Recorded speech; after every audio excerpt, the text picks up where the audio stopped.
Exam का pressure? मैं हूं ना। अभी सब्सक्राइब करो हमारे new channel the Gaurav Jain clips. जो सबसे पहला डिसीजन हम देख रहे हैं वो है इन्वेस्टमेंट डिसीजन कि पैसा कहां पर लगाना है। ध्यान से समझना, सबसे जरूरी यही होता है। क्यों होता है वो समझो। It is related to careful selection of asset in which the fund will be invested to bring maximum benefit. ये बहुत जरूरी है कि हम पहले से देखें किस प्रकार के हमें एसेट खरीद रहे हैं या कितना पैसा उन एसेट्स को खरीदने में लगेगा ताकि हमें सबसे ज्यादा प्रॉफिट मिले। Firm invest in fund in जो फर्म जो है वो अपना पैसा जो है वो इन्वेस्ट करती है इन एक्वायरिंग आइदर फिक्स्ड एसेट, या तो हम फिक्स्ड एसेट को खरीदने में पैसा लगाएंगे, और हमें पैसा चाहिए फॉर वर्किंग कैपिटल, मतलब डे टू डे रिक्वायरमेंट को पैसा चाहिए।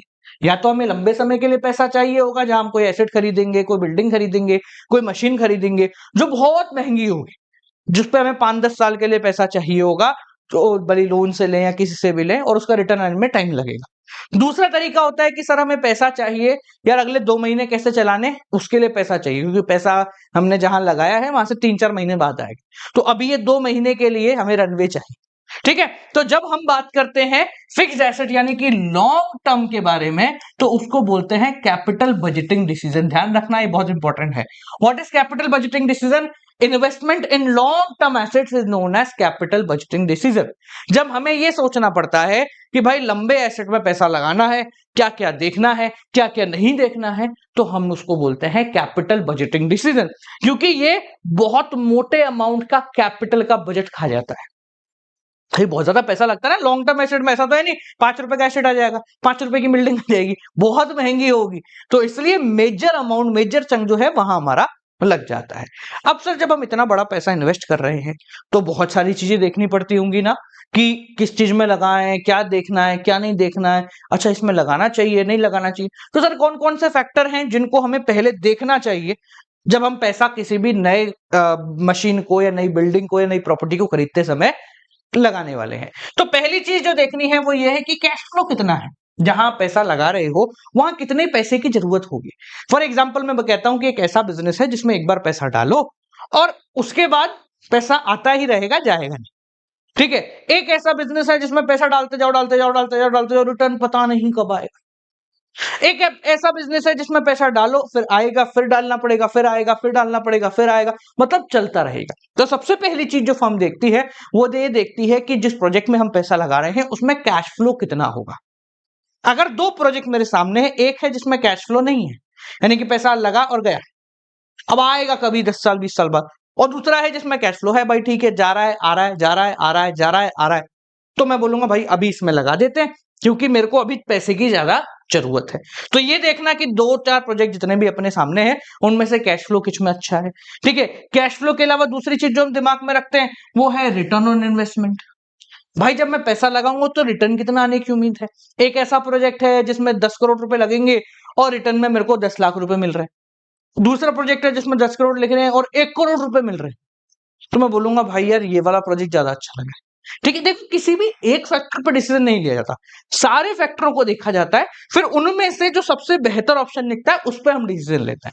ठीक है, फॉर एग्जाम्पल भाई एक प्रोजेक्ट है ए जिसपे आपको 10% रिटर्न मिल रहा है, दूसरा प्रोजेक्ट है बी जिसपे आपको 15% रिटर्न मिल रहा है, तो हम अगर सिर्फ इसकी बात करें तो हम बोलेंगे रिटर्न ऑन इन्वेस्टमेंट के हिसाब से तो भाई प्रोजेक्ट नंबर बी ठीक है। हम सारे फैक्टरों पे चेक कर रहे हैं कौन सा प्रोजेक्ट में कौन सा काम सही रहेगा। भाई 2 प्रोजेक्ट अगर आपने पास है, प्रोजेक्ट ए प्रोजेक्ट बी, तो हम पहले देखते हैं भाई कॉस्ट के हिसाब या कैश फ्लो के हिसाब से दोनों में से कौन सा प्रोजेक्ट सही है, तो हमने कहा भाई ये सही है।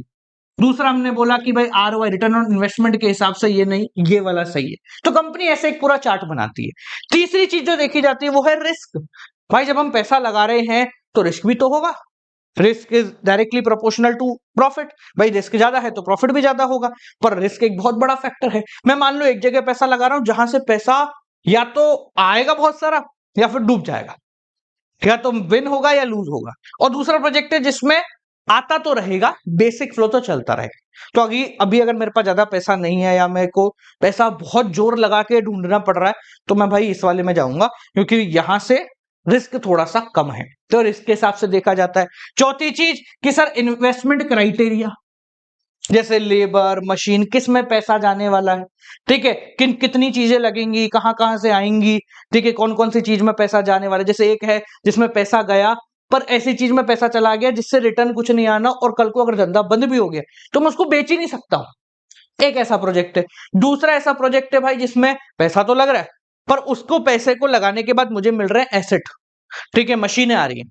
अब वो मशीन को अगर कुछ नहीं भी चला तो भी मैं वापस बेच सकता हूं। तो यार ये वाला ऑप्शन ज्यादा बेहतर है, ठीक है। तो लेबर, मशीन और बहुत सारी छोटी छोटी चीजें आपको देखनी पड़ती। अब सर एक बात बताओ, जब आपने कहा इन्वेस्टमेंट करना है तो इतनी सारी चीजें देखनी पड़ रही हैं, तब जाके हम इन्वेस्टमेंट करते हैं। अरे शार्क टैंक आपने देखा, वो पेपर पे यही कुछ लिखते रहते हैं कि भाई कैश फ्लो कितना जाने वाला है, रिस्क कितना है, वो सब चीजें एनालाइज करते रहते हैं पेपर पर, और फिर जो है अपना क्राइटेरिया बनाते। सर ये करना जरूरी है क्या? अरे बहुत जरूरी है। क्यों जरूरी है, चलो इसके बारे में बात करते हैं। Why investment decision is important, क्यों जरूरी है इन्वेस्टमेंट डिसीजन के बारे में सोचना। देखो बहुत सारे रीजन है, कुछ 4-5 अपनी किताब में, ठीक है। पहला रीजन, लंबे समय में कितनी ग्रोथ होगी। भाई आज अगर मैं कोई मशीन खरीद लेता हूं तो वही डिफाइन करेगी कि अगले 10 साल में कैसा काम करूंगा या अगले 5 साल में कितना काम करूंगा। फर्ज कीजिए कि भाई हमारा यूट्यूब चैनल है, तो इस पे ये ना, ये डिजिटल बोर्ड है, ये कॉस्टली आता है काफी, ठीक है, 1.5-2-3 लाख रुपए का आता है। तो ये मैं बहुत सोच समझ के लूंगा, क्योंकि ये जितना अच्छा होगा, जितना हैंडी होगा, उसके हिसाब से ही मेरे आने वाले 5-7 साल चलेंगे। अगर मान लो कि ऐसा है जिसमें हर एक स्लाइड मुझे लानी पड़ रही है, उसमें बहुत मुश्किल आती है, फोटो खींच खींच के एक लानी पड़ती है, और कुछ लिखना पड़ रहा है तो वो मिटता भी नहीं है, पर वो सस्ता है, तो मैं बोलूंगा नहीं भाई ऐसा नहीं चाहिए, क्योंकि लॉन्ग टर्म ग्रोथ मेरी इसी पे डिपेंड करेगी। तो इन्वेस्टमेंट डिसीजन जरूरी इसलिए है क्योंकि ये बिजनेस की लॉन्ग टर्म ग्रोथ को डिफाइन करता है। अगर आपकी लॉन्ग टर्म ग्रोथ चाहिए आपको, तो आपको बहुत सोच समझ के डिसीजन लेना पड़ेगा। सेकंड, पैसा बहुत लगता है ना यार, मशीनें हैं, सस्ती तो आएंगी नहीं, तो सस्ती नहीं आएंगी, महंगी आएंगी, बहुत ज्यादा पैसा लगेगा, तो ज्यादा पैसा मतलब ज्यादा टेंशन। तो इसलिए ये इंपॉर्टेंट है डिसीजन, क्योंकि इसके अंदर बहुत ज्यादा अमाउंट ऑफ फंड चाहिए होता है। तीसरा रीजन ये है कि भाई इसके अंदर रिस्क है। हम ने पहली बात कर दी, आप 10 लाख लगा रहे हो तो 10 लाख का रिस्क है, 1 करोड़ लगा रहे हो 1 करोड़ का रिस्क है, तो रिस्क बहुत ज्यादा है। इसलिए डिसीजन के बारे में इतनी बातें होती हैं कि कहीं भी इन्वेस्ट करने से पहले 50 बार देखो, 50 बार पूछो। और चौथा, इरिवर्सिबल है भाई साहब। मैंने अगर ये खरीद लिया ना एक बार, तो वापस नहीं बिकेगा, और बिकेगा तो सेकंड हैंड में जाएगा। तो एक बार डिसीजन लेने के बाद वापस बायबैक नहीं होगा इस चीज का। तो इसलिए ये डिसीजन सबसे इंपॉर्टेंट कहा जाता है, सबसे जरूरी कहा जाता है, क्योंकि इसके अंदर पीछे मुड़ के देखने की ऑप्शन ही नहीं होता। समझ में आ गया?